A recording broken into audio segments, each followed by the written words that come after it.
Bonjour, bienvenue dans ma librairie. Nous sommes à Montréal le 1er octobre 2016. Mon nom est Bruno Lalonde. Aujourd'hui, je vais vous lire un ou deux poèmes de cet auteur que j'ai découvert il y a quelques jours à peine. Et je vais vous raconter un peu l'histoire aussi de ce livre-là, parce qu'il a une petite histoire. En fait, je vais vous raconter dans quelles circonstances je m'en suis porté acquéreur. Et je vais vous raconter également qu'un jeune libraire est arrivé à ma caisse. Il est venu pour l'acheter. J'ai regardé le livre. Je lui ai dit, je suis désolé, je suis vraiment désolé, mais je peux pas te le vendre. Il m'a regardé, ouais, mais c'est un des deux seuls qui me manque dans ma collection. J'ai dit, écoute, je comprends, c'est gênant. Je te promets, je m'engage sur l'honneur à t'en trouver un autre exemplaire. Te l'offrir, le prochain que je vais trouver. Mais celui-là, je peux pas te le vendre. Parce que c'est le recueil qu'a écrit la femme de mon père. Il y a quelques mois, je suis allé rendre visite à mon père. Mon père poète métis, que vous savez, ceux qui suivent mes activités facebookiennes, mes activités de réseau électronique ou mes activités youtubesques sur ma deuxième chaîne. Je continue d'avoir des nouveaux abonnés sur mon ancienne, mais je ne peux pas avoir accès ni aux commentaires, ni aux notifications. Je ne peux répondre à personne. Et je continue à avoir des abonnements, tandis que ma nouvelle, elle est stationnaire. Mais bon, l'important, c'est de dire, hein, n'est-ce pas? C'est de se dire, c'est de s'exprimer, de se dire, oui, et de s'exprimer. Alors, si mes petites bouteilles numériques vont à la mer et parviennent à quelques auditeurs, auditrices, eh bien, c'est tant mieux. Sinon, eh bien, je continuerai à parler tout seul. De toute façon, ça pense toujours, ça parle toujours dans notre tête.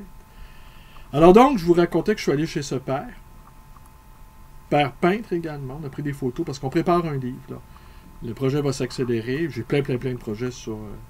J'ai plein de projets sur le rond, hein, sur le feu, et on va se dépêcher pour en réaliser un certain nombre. Là, il y a mon ami Edmond qui fait son entrée. Alors, je vais le saluer, je vais continuer ma vidéo. Alors, je vous disais, la femme de mon père, Louise Lapointe, me racontait qu'elle avait publié un livre... J'enregistre une vidéo, Edmond. Tu peux t'asseoir si tu veux. Je vais au métro, puis je reviens, je suis stationné. C'est parfait. As-tu fini ton déménagement? D'accord. Alors donc, elle me racontait, la femme de mon père, qu'elle avait publié un livre à l'âge de 17 ans, qui s'appelle « D'un monstre à l'autre », aux éditions Atis, la maison d'édition de Gilbert Langevin. J'étais assez étonné, mais ce qu'elle ne m'avait pas dit, c'est qu'elle avait publié cet ouvrage-là sous un pseudonyme, celui de Claude Laurier. Alors, Claude Laurier, 61, c'est l'année de ma naissance, et c'est l'année également de ce que je présume être une nouvelle collection, les éditions de la Nouvelle Vague, ici, qu'on retrouve. Alors... si elle m'avait dit, j'ai publié cet ouvrage-là sous un pseudonyme, ça aurait pas mal facilité mes recherches. Mais elle ne m'a rien dit. Et là, je ne sais pas si on la voit. Ouais, bon, on la reconnaît peut-être pas. C'est une toute petite jeune fille, elle a 17 ans. Tu vois, Edmond? Ça, c'est la femme de mon père qui a écrit ce livre-là à l'âge de 17 ans. Oh, Oui. Je la vois, elle est jolie. Hein? Oui, c'est une jolie femme. Est-ce que c'est la première fois que tu la vois en photo? C'est la première fois que je la vois en photo. Je l'ai vue...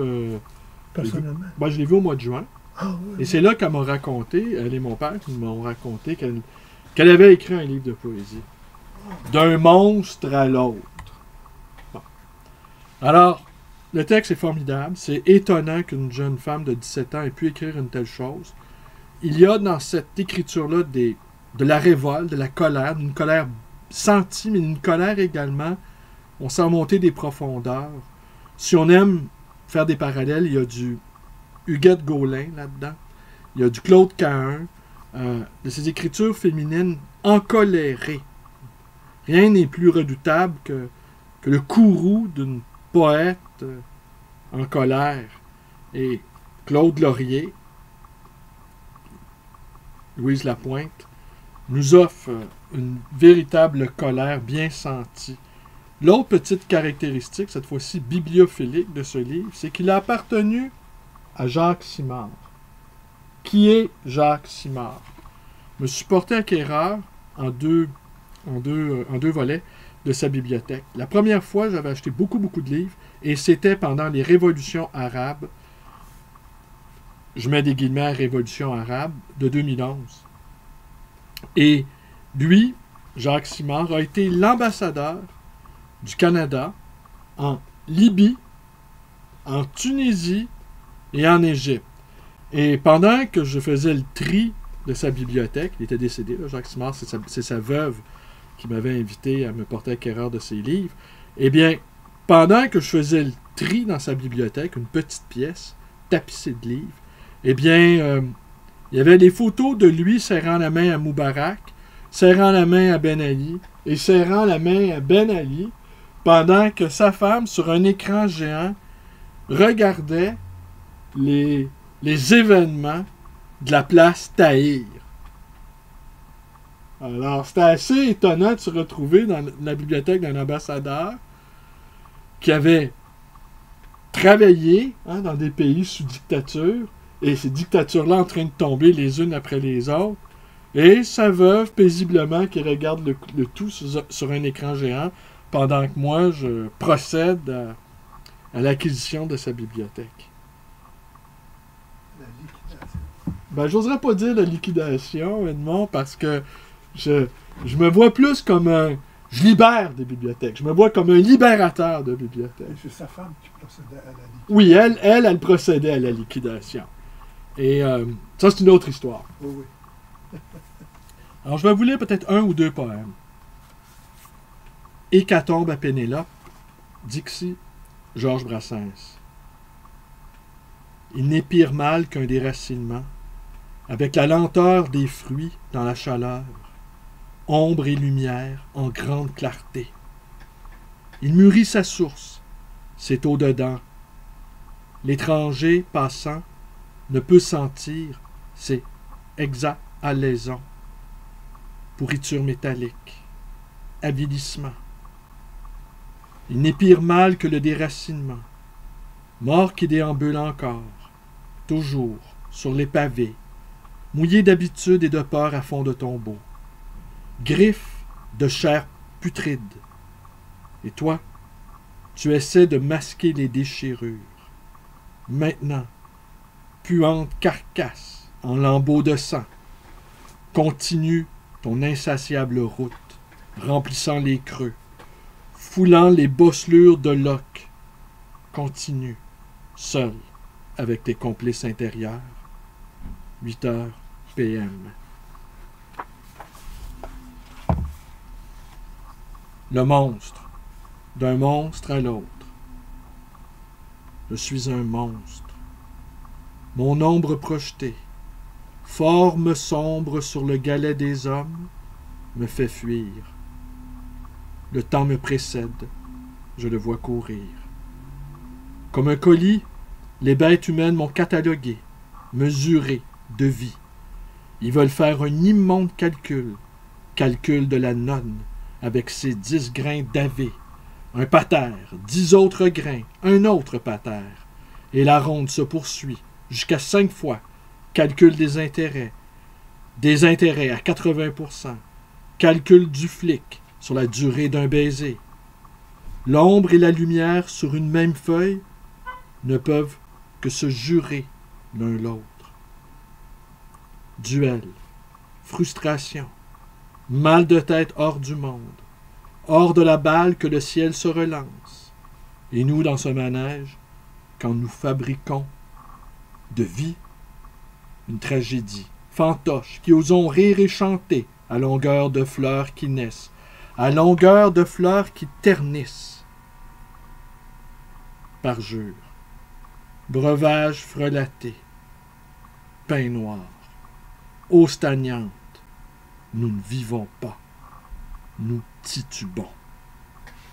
Monstre, je veux le demeurer, tant que le ciel se paiera ma gueule, tant qu'il nous servira des arcs-en-ciel après l'averse, effaçant son remords de 2 sous d'une aquarelle inhumaine. Je reste avec au-dedans tous mes sortilèges, tout le mal et tout le beau. Je reste avec cette anomalie de n'avoir pu comprendre un poème. Mais vous me comprenez même pas, la corne du mal. Je veux bien donner, donner sans trêve, sans quêter le retour de la monnaie. Qu'attendez-vous pour tendre vos pattes? La mort, la mort, la mort, toujours elle, la mort, toujours elle, vous attend. 2h PM. Alors voilà, Claude Laurier, le pseudonyme de Louise Lapointe, la femme de mon père, je salue, qui va sans doute, par la magie du numérique, voir cette vidéo, je la salue. Et je salue également mon père et je salue également ma sœur Marie-Claude. À tous, je vous dis bonjour, portez-vous bien.